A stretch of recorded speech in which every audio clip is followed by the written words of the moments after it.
Welcome, everyone, to episode 22 of Trend Talks BizSec. I'm Jon Clay, VP of Threat Intelligence here at Trend Micro. Joining me again is Ed Cabrera, Chief Cybersecurity at Trend Micro. Ed, how you doing? Doing fantastic. It's a Friday. It is a Friday. And, we're going to be talking about the National Cybersecurity Strategy. They just came out with the implementation documentation about it. And it's interesting because it outlines the path for achieving two significant shifts. One is the need for more capable actors in cyberspace to bear more responsibility for cybersecurity. And two, the need to increase incentives to make investments in long-term cyber resilience. Our audience may not realize, Ed, but you were the CISO of the U.S. Secret Service for many years. And obviously you have a lot of experience working in U.S. government and dealing with cybersecurity. Just, initially, what are your thoughts about the implementation plan of the 2023 National Cybersecurity Strategy? Well, one, I applaud them because having the strategy is one thing, and that is usually the first step.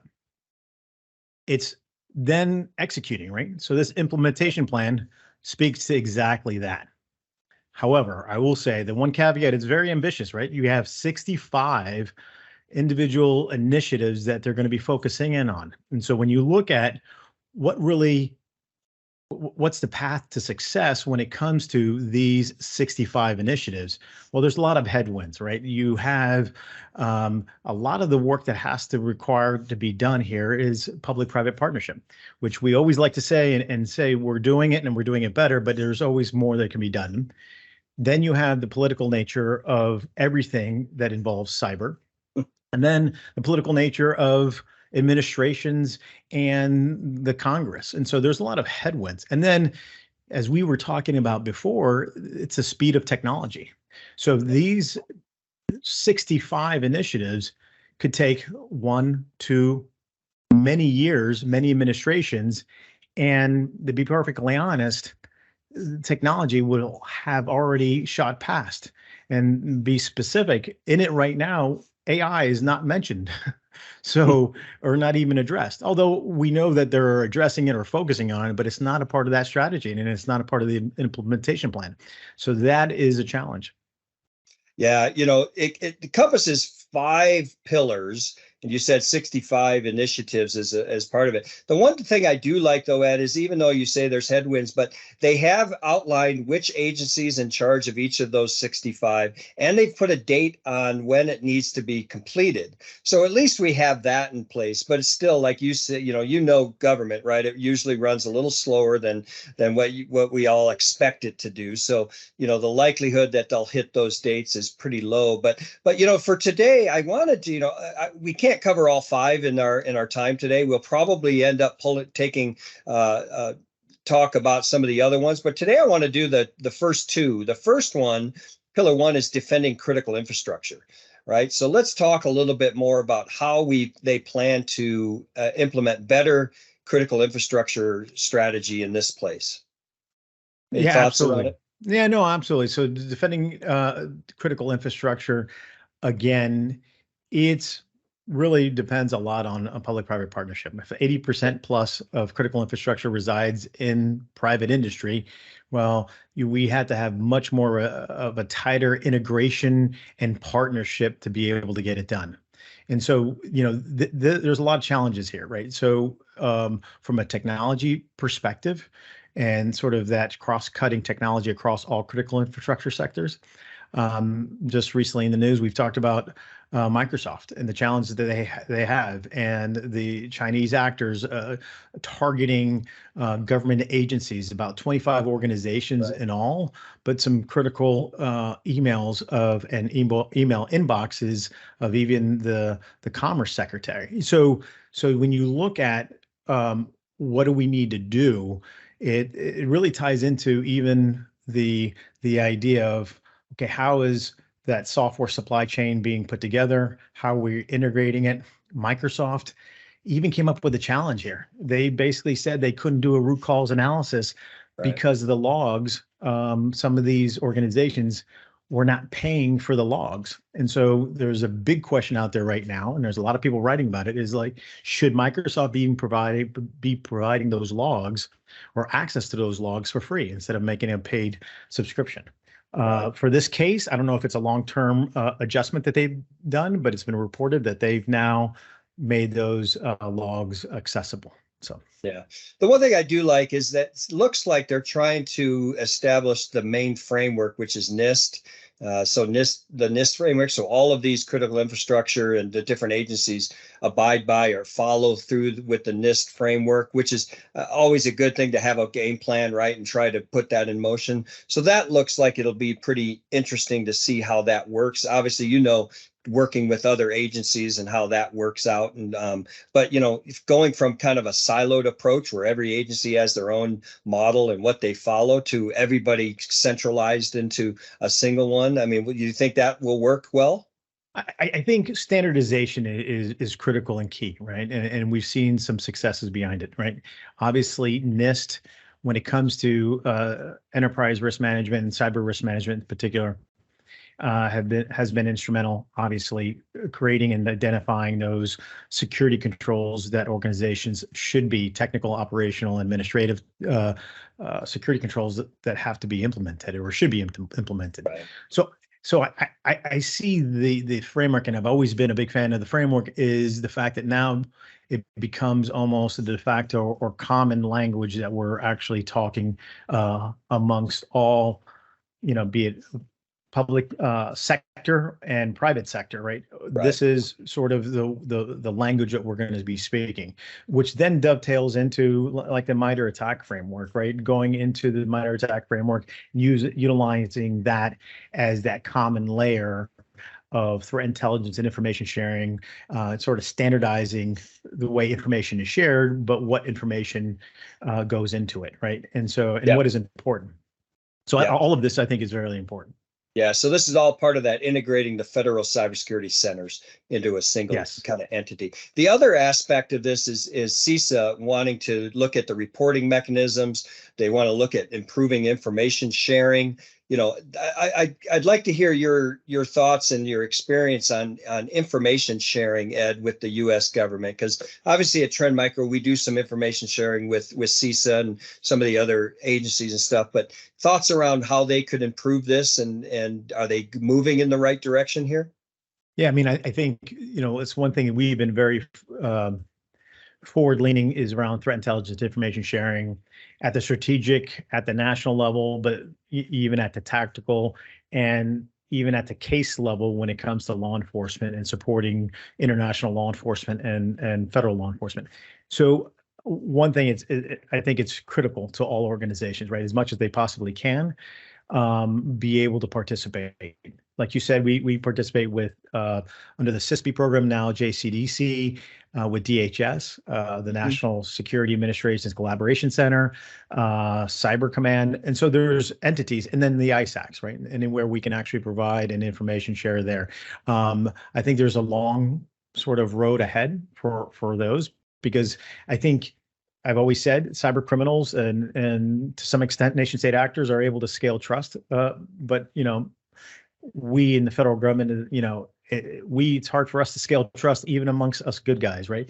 And so I think that is very important. And then sort of the reporting aspect, improving reporting of incidences, I think that's, a challenge, right? I mean, I think it's always been a challenge because ultimately, let's take the Microsoft attack. Microsoft said that it was a month that they were actually conducting this attack before they detected it in June. So it was a May to June timeframe.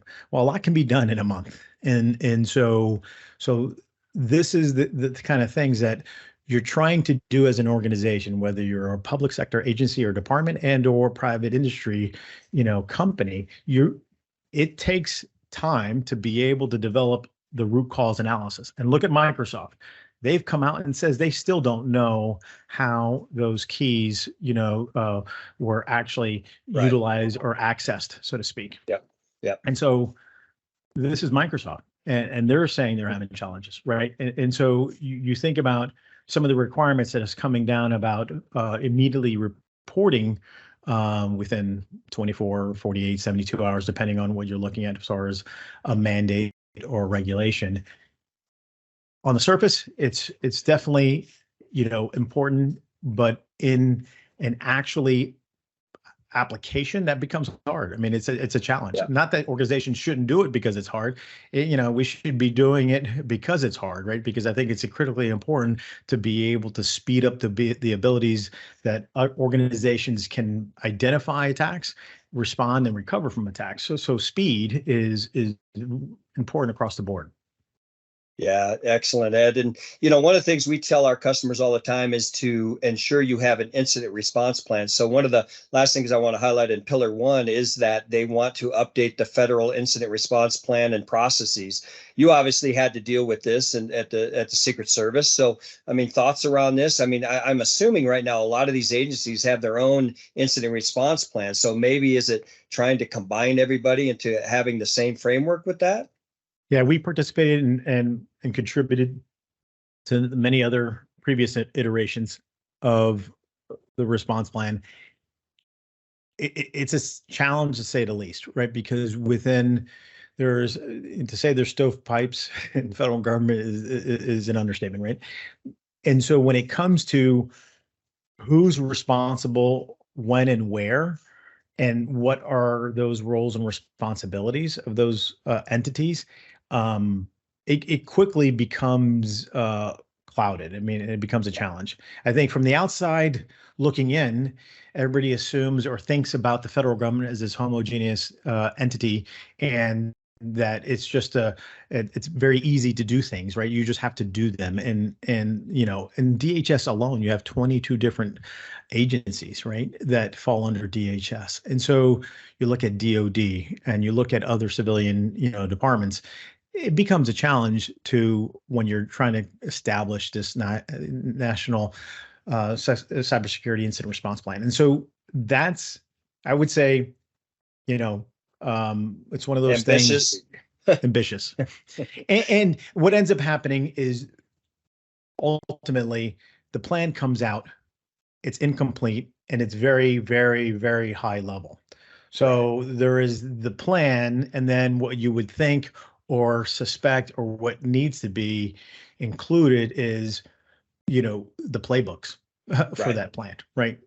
How do you deal with doing each the of these testing things? of it and making sure everything works, Exactly. right? So that's where it's going to be kind of different. So, hey, let's shift to pillar number 2, which is disrupt and dismantle threat actors.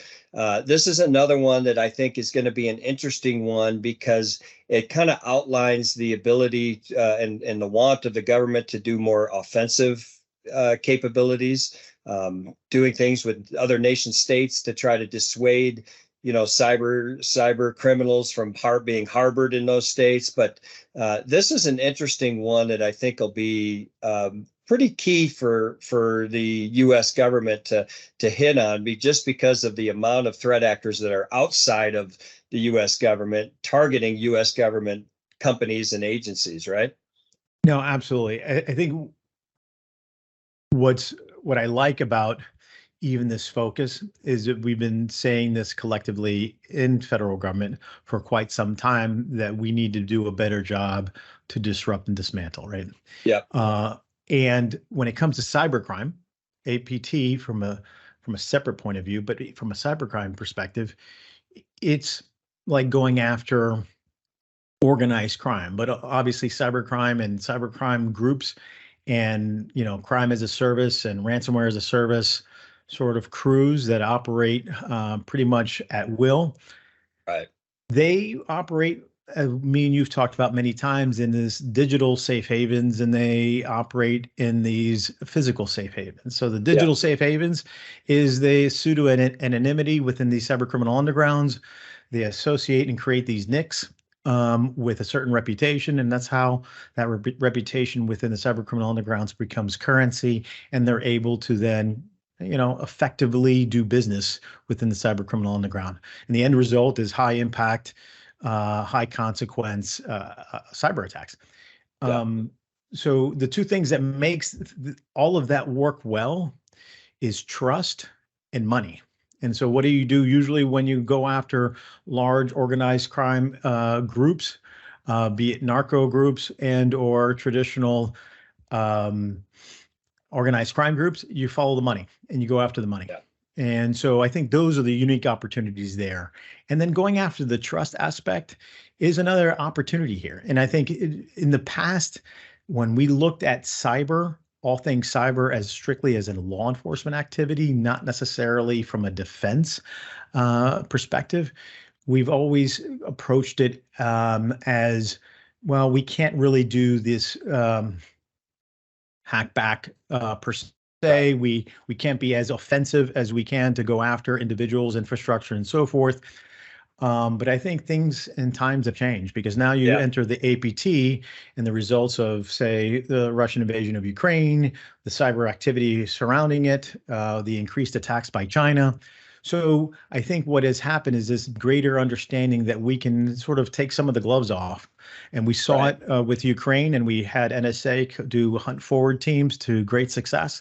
And so I think this is where I'm excited about. How can we actually continue to do things like that to be much more proactive in the disrupt and dismantle side of the house? Well, and a good example of this, Ed, is we worked with Interpol in their African Surge project just recently, and we provided them information about infrastructure that we knew about that these actors were utilizing, and they were able to take that information and they were able to shut down that infrastructure.